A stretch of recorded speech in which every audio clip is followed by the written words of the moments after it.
So we're going to start off this afternoon session with our distinguished panel. Really, really kind of like the thought leaders and really, some of our greatest experts on U.S. and China relations are on this panel. So just before we start, before I introduce them, I just wanted to let you know that there will be a Q&A session with our panelists. And so just like with this morning, we have this number here. And if you go ahead and text, this, text code or use this number, text this number with, the code at BYUCC and your questions, that will allow us to kind of take the questions and go ahead and ask them, and so they can address, questions that we have here from the audience. So it can be more of an interactive session. So let me go ahead and introduce our panelists. I really wish I could give each of them, the time that they deserve in terms of their bio. Unfortunately, just because we have so many so distinguished panelists, all of which, we really have a truly impressive resume. We don't have quite enough time to do a bio for each of them. So I'll introduce them, where their name and which school that they represent, and we're going to be lucky to hear from them. And so I want to begin with at the very end is our moderator. And so our moderator is Director Corey Leonard. And then we also want to, introduce, I guess, as our next one, Dr. Simon Greathead from the Marriott, is that right? From the Marriott School of Business. Then Dr. David Honey is next, and he's coming to us from the College of Humanities. And then we're going to have Dean Patricia Ravert from the College of Nursing. And then we'll have our next speaker, let me roll up here, is Professor Marilyn Barrett from the College of Fine Arts and Communication. And at the very end here, last but not least, and a great example personally to me, is Dean Al Merkley from the McKay School of Education. And so I'm going to turn the time over to our moderator to conduct the panel.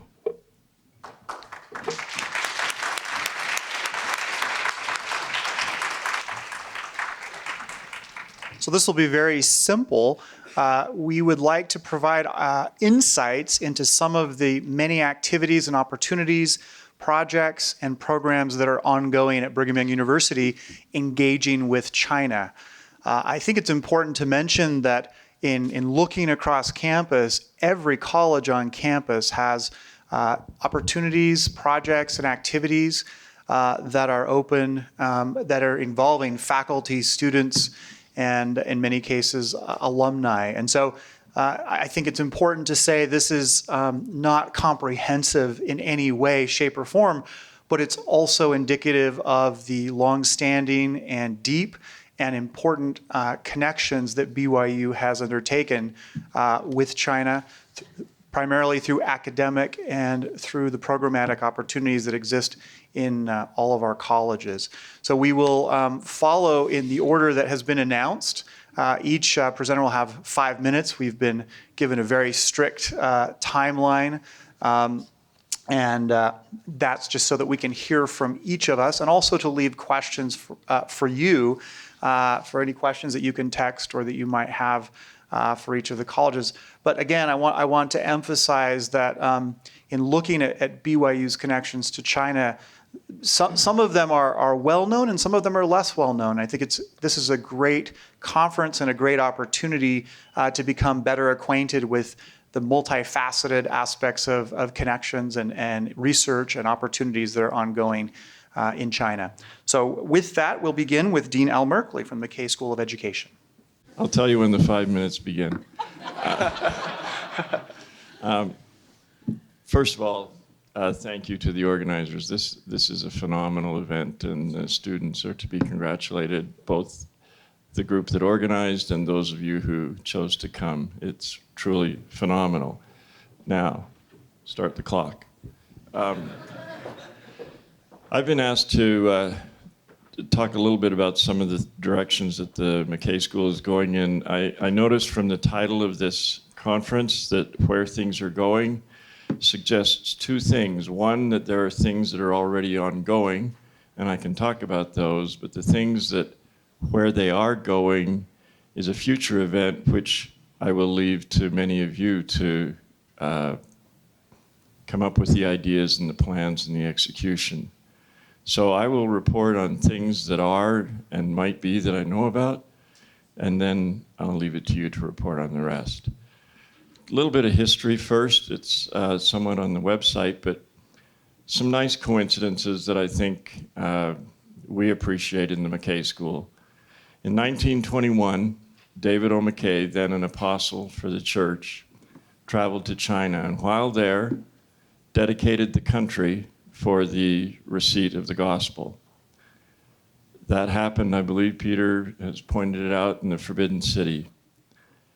In 1921, same year, Brigham Young University took the step to divide colleges, and the College of Education was formed officially as a unit within the university as a whole, which was then being divided up. 75 years later, in 1996, the College of Education changed its name, was able to change its name to the David O. McKay School of Education. Shortly thereafter, Peter Chan became a grad student in doctoral studies and with Carl Harris introduced us to Beijing Normal University and a whole lot of other people. Peter has a 512 gigabyte hard drive for Rolodex, but he knows everybody that's worth knowing. But he started with our cooperation, series of conferences held with Beijing Normal University. Many of those conferences started with the idea of training selected teachers from China to attend these conferences. The topics in 1999 were originally technology-based, but there came a time when they wanted to know things about mental health education. And you heard earlier this morning from Dr. Larson and Noble Coker and Mr. Sui, things like the important part of what China is doing now is learning values, its own values. Noble Coker said that while you suspend your judgment, you have to be careful not to misplace your moral anchors. And Mr. Sui said the most important thing that you can be as a young person is honest. Mental health education, as that phrase was understood, included values instruction. And one of the things that we grappled with in the McKay School is how to do that at scale with China, where they were asking for things like, how do we decide about persons with disabilities in education? How do we treat those people? How do we identify those people? Magical moments of instruction when a teacher came to one of our faculty members after one of these sessions and said, "Do you mean that my child is not retarded?" Simply because she was given a strategy to deal with a young man who we joke about had a little bit of an attention deficit. We have experiences like that all over that I could recite.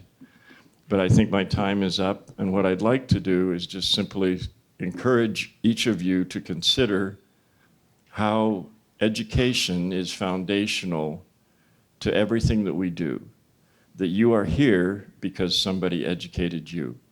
And to refer back, and I'm going to paraphrase this, but David O. McKay said, "It must be apparent to every thinking person that the most noble of the professions is that of teaching, and upon the quality of that teaching depends the destiny of nations." And I think that that is true for the United States, it's true for China. And to quote another scholar, what the best and wisest parent wants for his own child, that must the community want for all its children. Any other ideal for schools is narrow, unlovely, and if acted upon, destroys our society. Thank you for the time. The McKay School is actively involved in education in China and solicits your support. Thank you.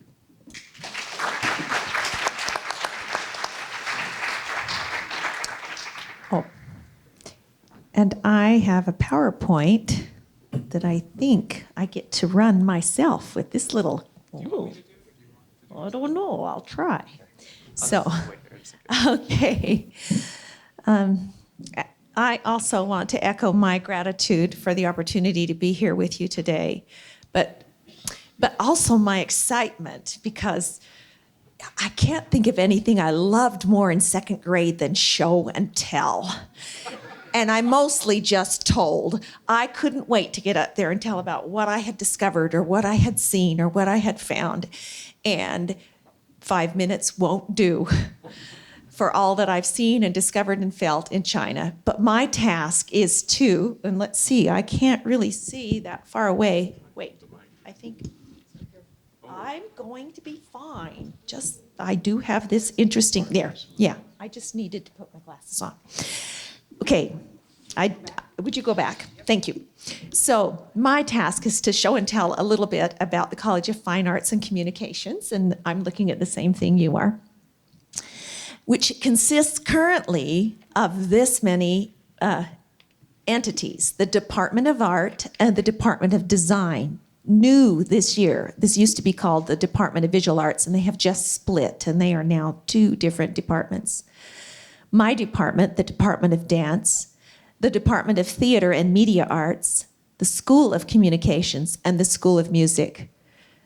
Just let me explain right now, I won't be able to give everybody their fair share, so guess who gets the biggest share of what I'm going to tell you about?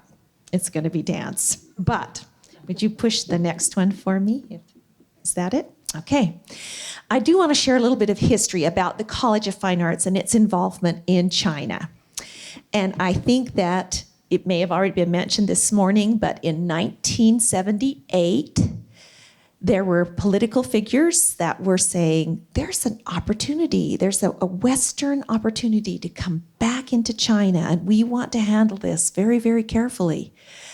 And it ended up that BYU was able to accept an invitation in 1979. They organized a group of singers and dancers, and they called that group the Young Ambassadors. You may have heard of that group. They've continued on for almost 50 years now. They're in their 48th year. But in 1979, they flew to China, not knowing whether or not they would actually get to perform. Now, of course, the College of Fine Arts and Communications has performing arts, and these were singers and dancers who were ready to perform, but not sure if that would really be what their ambassadorial role would be. Perhaps it would be to visit with people, to meet people, to shake hands, to get to know just a little bit, one-on-one. But as government officials heard their songs, they said, this will be good. And so they were allowed to perform. As you may have, those of you who lived in China in those years, in those decades or since, knew that CCTV recorded their performances, and they played over and over and over again. And I know that when Jiamin Huang speaks to you today, she might talk a little bit about her experience as a student in China, seeing that first performance on television and live. You got to see them live, of the Young Ambassadors. So, since that time, and let me pull this one up too, since that time, the Department of Dance has had an exciting amount to report about their interactions in China. The Ballroom Dance Company have been to China to perform and interact and collaborate over 8 times in those years. And they visited China the first time in 1984. Contemporary Dance Theater just began their interactions in China in 2013 and have been back several times since, often as performers and collaborators, and other times as students in our China study abroad. International Folk Dance Ensemble has also been to China over 6 times. Living Legends Theater Ballet has never gone to China, but they have watched with great interest all of the actions and the interactions that we have had with our Chinese friends. And I call them friends more than colleagues, because it never fails that when we go, we make new friendships and deepen old friendships. Even the previous group, the Cougarettes, went one year with the ballroom dancers, and that was quite an experience and quite exciting and accepted well. Would you thank you for your assistance here. There are invitations, our celebrations, our tours, and more. And I thought just a little bit of an image of now what did that look like? And so the Chinese people would see on stage American clogging, as you see represented by the young man in the red shirt. They would see Polynesian lullaby dancing. They would experience contemporary dance with its full body excitement and energy, ballroom dance from a reasonably reputable group, one that had received a reputation throughout the world. And they were interested in how our ballet training was. Now, let me tell you that in almost everything they saw from us, they wanted to learn. And it didn't take long before they were equal to or surpassing us. And I've always been so amazed at their hunger to learn what we were doing and then see where they could take it next. And the ballroom competitions that come from China are really, really competitive. And our BYU dancers don't have to go up against them very often, but if they did, we would probably not have as many awards as we do. Let's move on to the next slide. Probably the most exciting thing for me personally has to see the increase of collaboration. And what you see here pictured is a beautiful work choreographed by Professor Jiamin Huang, who was with the Beijing Dance Academy when she was a student in China and has now become a professor here in our department, and we're so blessed to have her with us. This work, called When We Encounter, was choreographed by Jiamin on BYU students and Beijing Dance Academy students. 20-minute work that she spent 3 days helping them rehearse together before they performed it at the National Center for the Performing Arts, one of the most prestigious performing venues in the world. But the magic of that night couldn't have been anything greater than the love we saw these students really develop. When you dance together, you're bonded in ways that are so exciting. I've probably given way more time to dance than I should have, and my time is almost out, so let's go to the last slide, and I'll just give you a little bit more show and tell. In 2014, the Ballroom Dance Company did go back for their 10th visit to China since they started going in 1984. And that time, they were part of creating a film called Full Circle. I would highly recommend it to this audience to go and see this interesting experience that was 30 years in the making. And finally, every one of these groups, if I were a musician, I would have been telling you all of their stories, but I'm a dancer, and that's what you got first. But our chamber orchestra has been changed by their trips to China. Our symphonic band, Synthesis, our jazz legacy band, university singers, Wind Symphony and Young Ambassadors, of course, all from the School of Music. Our other departments or schools in the College of Fine Arts, I'm sure, are just as Al Merkley is inviting us. They're imagining where will we go next.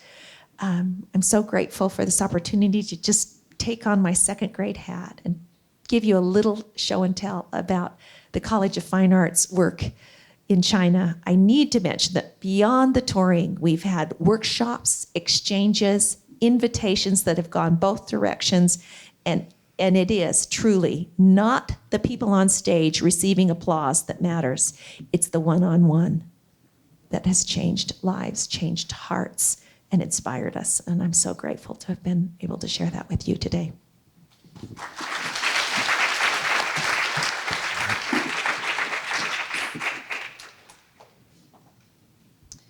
So in the College of Nursing, as part of our required program, all nursing students have to take these two courses. It's Nursing 403 and 404. And it's public and global health nursing, and then the clinical practicum that goes with that. So what they learn in the theory part is the theory of public health nursing, the interventions and strategies, how to look at diverse populations and the global context of how health and culture and all the diversity come together with that. So during the clinical, which is always taught during spring term, we have our students. So every spring I have about 120 students that are in this clinical. And there are different places that they can go to. About 70% of them go international. Well, one of those places is to Taiwan. So we've had an interaction with Taiwan for the past 6 years.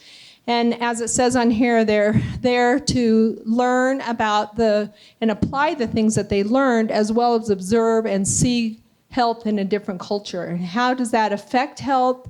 What's the difference in the healthcare delivery system?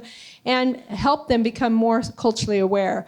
I had someone ask me, so how many of your students then go in practice after they graduate in Taiwan? Well, I think the real point is that no matter where they practice, they are dealing with culturally diverse people throughout the world or in the US, wherever they are. So we realize that we can't teach about every single culture, but becoming culturally aware and helping them to understand that that's an important part of health is a big piece of that. So every spring, we usually take about 12 students. This is a group of them. I don't know if you've ever been to the zoo in Taiwan, in Taipei, because that's where this was taken anyway. So we usually take 12 students with 2 faculty.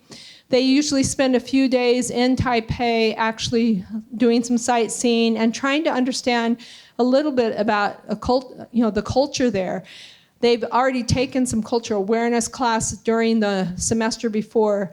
It's an interesting experience because some of the students have traveled and have been in different places, but some of them, this is the first time they've ever, in fact, I had one student this last year, the first time she'd ever flown on an airplane. So this was a big experience for her as well. But most of them have, traveled in the US and some have traveled outside. So as we go after spending some time in Taiwan, then they go down into the area of Tainan. I'm probably going to say that wrong, sorry. But I went with them this last year just for 2 weeks. First time I'd been to Asia. It was a wonderful experience for me as well as the students. They actually spent about 4 weeks there in Taiwan.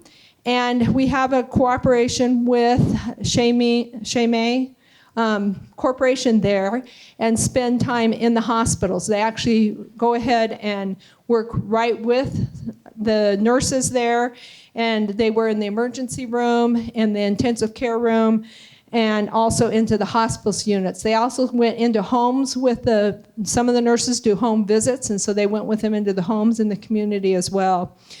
So they did a variety of things, and part of it is learning and understanding about the health practices. This particular hospital has Eastern medicine as well as traditional Chinese medicine along with that.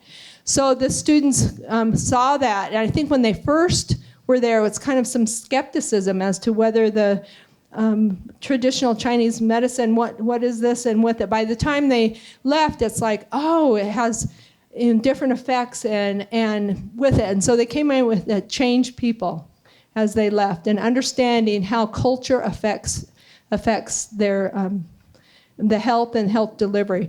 So these couple pictures there, the one on, I think it's the right, is me getting acupuncture, which that was like, oh my gosh, okay, sure, I'll try this, with it.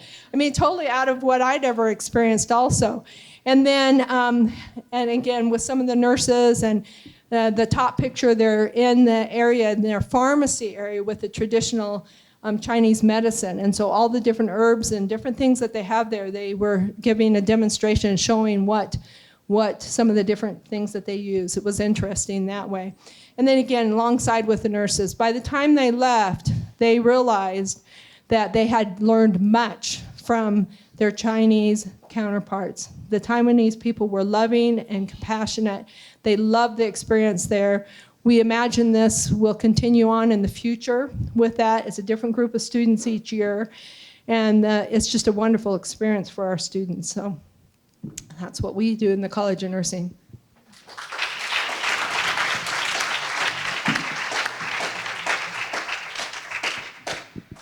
主持人、各位同仁、各位嘉宾、各位同学，你们好。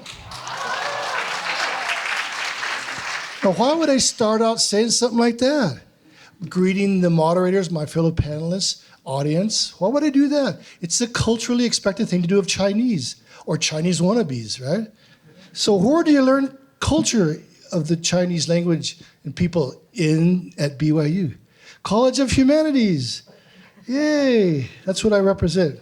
Now, if one of your relatives were to die, one of your friends' relatives were to die, you're going to go and say, I'm sorry to hear that Uncle Bob kicked the bucket. That expresses death, but is that culturally appropriate to say? Kick the bucket? 死个悄悄, deng zhou goi. Is that appropriate? No. You need not only to learn the language, you need to learn to use it appropriately. There's so many foreigners go to China. Ni hao, ni hao, ni hao. That's like saying, how do you do? How do you do? That's too formal. You see it when you meet somebody. Not every time you see a friend the next day, okay? So the College of Humanities is probably the largest department to facilitate interaction and the study of China on campus. We have 59 separate classes in our particular department called the Asian and Near Eastern Languages alone, ranging from linguistics, language, literature, philosophy, business Chinese even, cinema, all sorts of stuff in literature, classical and modern.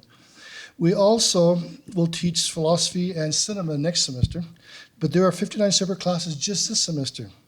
Now we have 54 students majoring in Chinese, 7 have declared Chinese as their secondary major, 65 minors, that's quite a large number of students studying Chinese. But if you're going to study Chinese, you need to teach listening, speaking, reading, writing, and culture, right? Now, out of 6 full-time faculty members, we have 2 native Chinese women, one from Taiwan, one from China.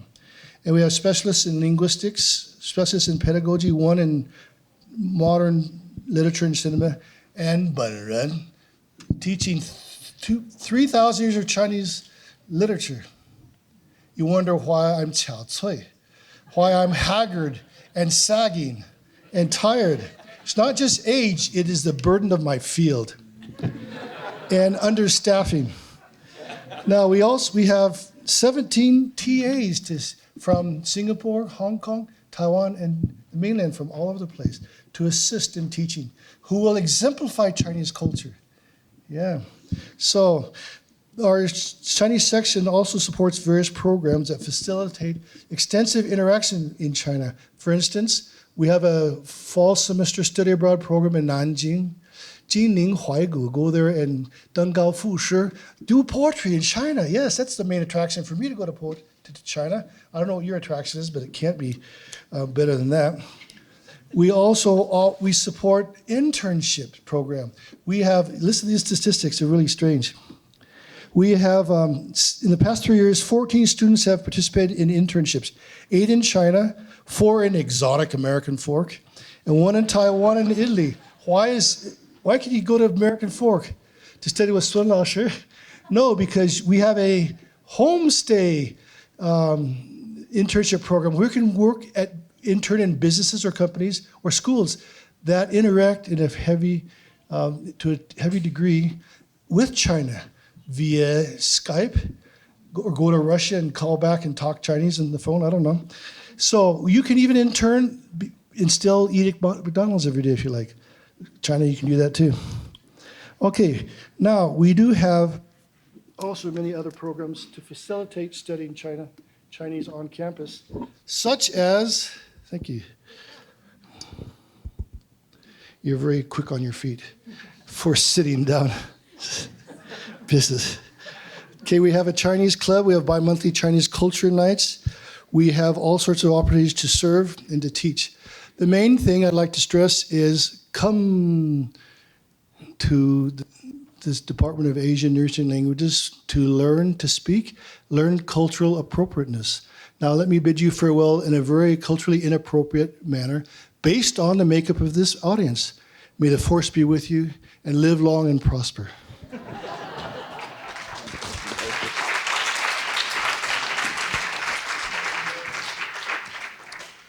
So some of you may have read the book The World is Flat by Friedman.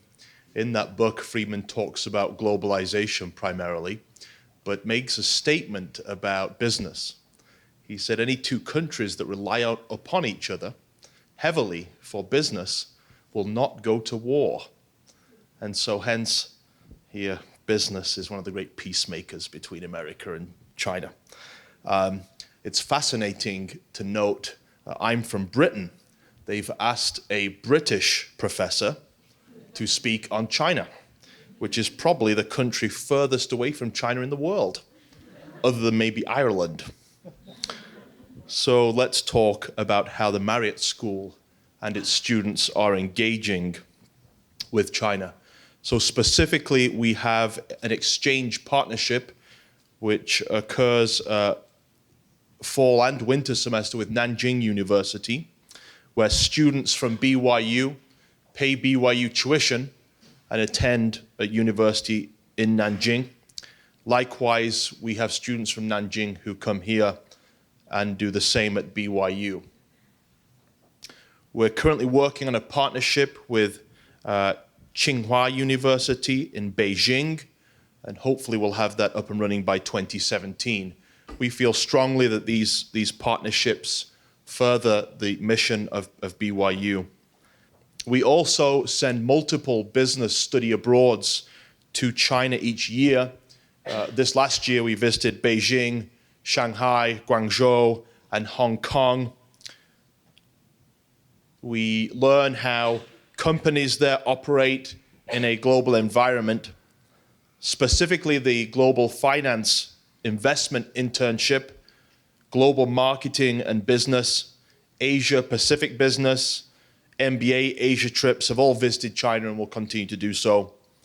On the Global Finance Investment trip, the students actually evaluated Chinese companies for venture capital firms based right here in the US, which was rather exciting, a very hands-on experience. You do not need to be a Marriott School student to engage in a global study abroad.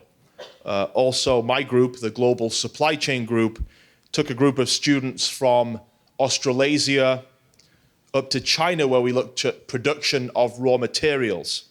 As many of you know, many raw materials come out of Australia and are processed in China. So we watched the extraction of raw material and the processing of raw materials into finished products in China. And then we followed that to Hong Kong, the port of Hong Kong, and then to Japan, where many of those goods were sold. We have multiple internship opportunities available for students through a company called Innovasia. We send dozens of students. We sent many students. I don't have the number here, but this summer I was talking with a student who worked in a Chinese factory, and he procured raw materials for the factory. So very hands-on experience for our Marriott School students in Chinese companies. Other students have found their own internships with help from the Kennedy Center, and we appreciate Corey and all the work his people do. So many students find their own internships through networking, especially those that have served missions in that region of the world. We also have a faculty, a member of the faculty, Shad Morris, from the strategy group. He's currently in China. He's doing research. He's going to be in a 6-month sabbatical. He's doing research on HR practices and innovation. So how US companies can learn from Chinese companies on HR innovation. My last 2 points. We also have a faculty study abroad that goes to China every year. So we actually send faculty this year. Tom Foster and Scott Webb will be traveling to China to study Chinese companies and bring that back to the classrooms here in the Marriott School. And lastly, we are one of the key members of the PAC Cyber Conference, which is a Pacific Rim conference primarily hosted through US federal funds, where we bring together Pacific Rim universities, key universities, that study international business, and we share best practices. So I was in Hawaii in July with a couple of universities from China sharing best practices around international business. Thank you.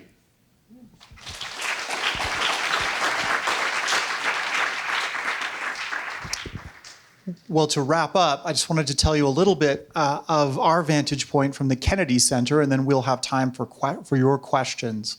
So if there's one thing I want you to take away is to know, hopefully, where the Kennedy Center is. We're a very small building on campus. You've probably seen us. We're very well geographically positioned. We're sort of the China of campus. We are in the center. South of the library, southwest of the bookstore, west of the College of Engineering and Technology, east of the College of Nursing, northeast of the College of Humanities. We have to go a little bit further to the business school.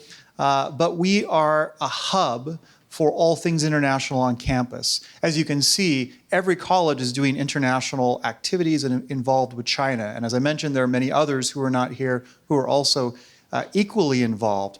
But our role is to help, and maybe the business school here is rubbing off a little bit more, but it's to be an incubator and an accelerator for all things international, and particularly with China.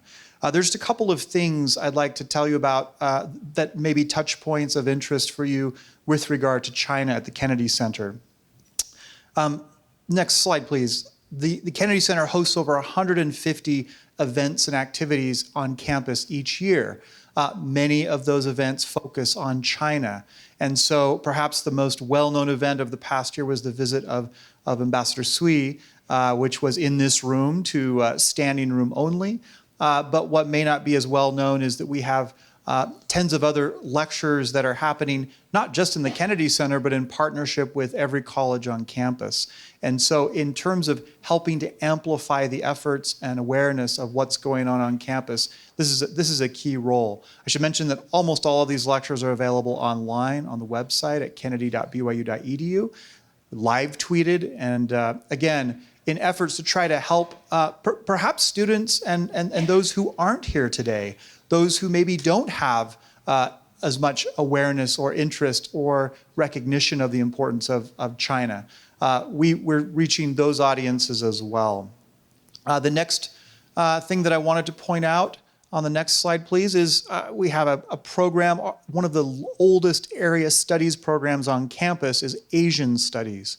And my colleague, Professor Eric Heyer, would be here to tell you about that program, except he's in China. So, but I want you to know that as an area study goes, this provides the opportunity for students to learn about language and culture, as well as politics, history, business, and so forth.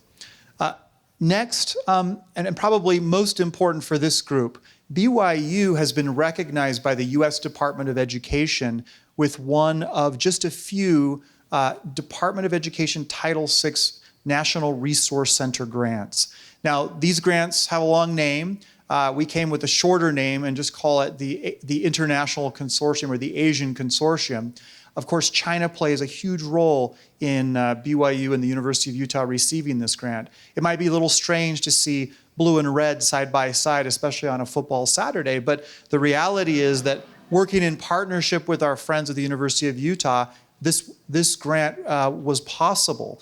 Now, you also need to know that BYU and the University of Utah did not receive this grant because we are going to do amazing things, but rather we received the grant because of the contributions, resources, and activities that are already being done. In fact, all of the activities that you see here contributed to BYU receiving this grant. So there are a number of touch points. Again, Professor Heyer is the key contact on campus, but this allows for additional funding for research, for faculty and students, for additional additions to the library collection, for tickets for Title I schools, as well as Chinese immersion schools. My 11-year-old, who's in Chinese immersion at Cascade, was able to come as part of an outreach effort to bring them to performances when the Chinese acrobats were here on campus. And so again, raising the profile of China, not only on campus, but in the community, and helping to increase the already high levels of research and academic work that are being done. Last but not least, and the last slide is our China Teachers Program, which many people have heard about. Over 1,500 teachers since 1989 have been placed in major universities all across China. This is a nonprofit outreach program of the Kennedy Center at BYU. Teachers come from the ranks of retired educators and professionals who bring their extensive experience throughout their professions to this important assignment.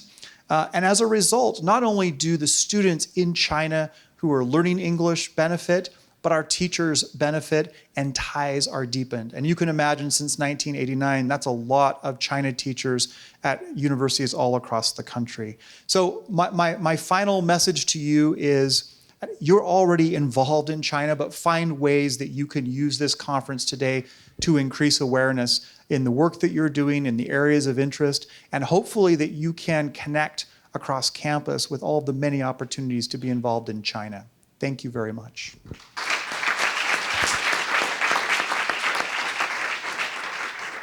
Now, it looks like we're back on schedule, and we have about 10 minutes now for questions. I'm hoping that our questions are being texted, and if not, They are. Do you want me to just try to stand next to you? why don't you read the questions for us? Okay, so our first question is for Dean Rabert, and the question is, have you seen any students leave their experience in Taiwan with a new interest in practicing or incorporating Eastern medicine into their careers? I think what we see is an openness of different types of treatment, with it. And I think there's much more, even in the U.S. now, looking at holistic type nursing practices as well. I don't know of a student that have said, hey, I'm now going to learn cupping, and except for maybe on the swimmers in the Olympics that all had cupping marks on them. And so I don't know of any students that way, but I certainly know that they come back changed and open to looking at different alternative measures and with that. So I think it makes a difference. Thank you very much. Okay, and then the next question is for Professor Barrett, and it says, why do you find the arts are particularly important and effective means of cultural exchange?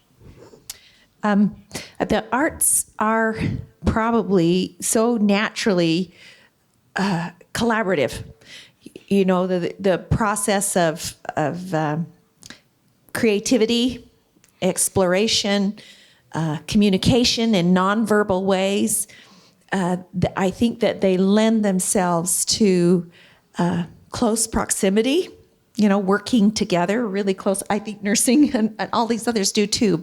But the working together to create something new gives you equal footing, and so we find those are really, really rewarding. Thank you. And I really think music and dance, that translates across different languages. They are universal languages. Yeah. Okay, so our next question is for Dr. Greathead, and what are the trends in terms of how many students that you've seen that have gone on internships to China, and how has that changed kind of in your experience? So I spend a considerable amount of my time looking at global supply chains, and a phrase that was uttered by the COO of Traeger Grills, they make those smoke pellet grills. He said, if you are not involved in China, you are not involved in business. So China is central, really, to most companies out there, both from a consumer perspective, selling to Chinese, as well as from a manufacturing perspective. But I think it's changing. I think China's taking on this dynamic role of as a consumer base, a very valid consumer base. So I would suggest that this narrative plays into where students should be spending their time, which is investing in China.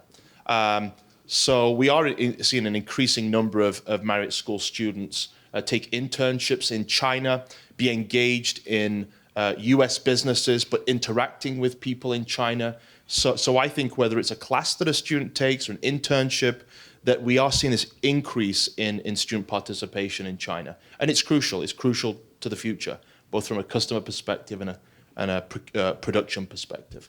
Thank you. Thank you very much.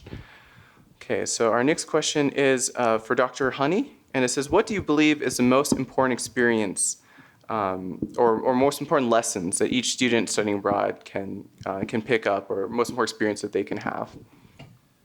To learn how to interact with the Chinese. Interaction is much more than just talking. It's also listening. It's also keeping the proper distance, which in China is no distance. Learning how to accommodate different accents, different attitudes. There's so many assumptions that the Chinese use in their world outlook that we don't realize. So there's so much cause for misunderstanding if you don't have a personal experience there. I don't mean a personal language study, but just to get a feel for how people think, how they work, how they move, how they interact in groups. These things are not in textbooks. They're not even online. You need to go there, experience the culture. Okay? No matter your field, your discipline, your purpose. And go revel in your relationships that you'll meet. They'll change your lives. Thank you very much. Okay, our next question is for Dean Merkley, and it says, in all of your interactions with China and working with Chinese educators, what do you think have been the biggest lessons that you have learned?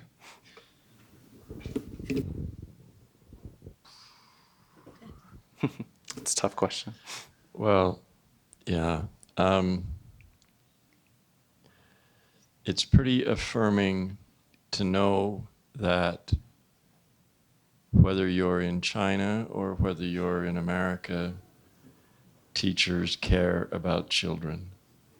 And whether they use Western strategies or Chinese strategies, there is a tremendous amount of caring that goes on, and that's a pretty profound learning when you try to teach something to someone. Okay, thank you, Dean Merkley. And so our last question, I guess we just have some new questions. So we'll probably pick up one more of those, and then we'll answer a couple more questions, and we'll probably turn over to Corey to finish up and give us some closing remarks. Okay, so the couple of questions are, one is for Dr. Greathead, and it says, how much experience does someone need to work on an international level? Specifically, how does one develop that experience that someone needs to work to get an internship in China and to work in China? Right, so we're seeing a major change in that in the past, Fortune 500 companies would spend lots of money sending expats, Americans, abroad to create a sort of base in China. We're seeing less of that now as more Chinese are educated in Western universities and so forth and so on. So now we're seeing these same companies spend more time actually recruiting Chinese nationals. For instance, Walmart has a program here in the United States where they'll send you to Bentonville, Arkansas, and I'm talking about Chinese nationals, send you to Bentonville, Arkansas for 9 months, and then they'll send you back to China to work for Walmart. So increasingly, we're seeing a lot more investment in home country nationals than we are expat assignments. What I would suggest is if you are looking for that type of opportunity, certainly come meet with me in the Marriott School and the Global Management Center on the 3rd floor, as well as Corey's group over in the Kennedy Center. We'd like to talk with you in more detail about internships. It's sort of a green and pleasant land and a minefield at the same time. There's lots of opportunities, but it's also a difficult place to be because, like I said, many companies are not investing in sending U.S. nationals. It really is homegrown nationals now. So feel free, please come and meet with me if you'd like to talk about that. So that sounds like a great opportunity. So if you're interested, you should really take up with Dr. Greathead and meet with him on that. Okay, so our final question is for Director Leonard, and the question is, what have you found is the most effective way to get people interested in really learning and understanding about other cultures, not just on a superficial level? So I want to emphasize in second what Dr. Honey has said. Language is a very important gateway, and I've seen that both personally and I've seen it through the experience of our students. Obviously, Chinese language is a difficult language. It is not an easy one, but we see something happening not only at BYU, but in the state of Utah that's very encouraging. In 2013, BYU led the nation for having the most dual immersion programs of all the U.S. states, and Chinese was one of the two largest, Chinese and Spanish. That's encouraging. And I think that's really important. So again, I'm sure Professor Honey would agree that everyone should take Chinese classes. That won't happen most likely, but there are other ways. And I think academic learning experiences in China are another way in which students from all majors can experience China. I was just noticing there are 10 international study programs at BYU, including internships, direct enrollment, and study abroad that focus exclusively on China.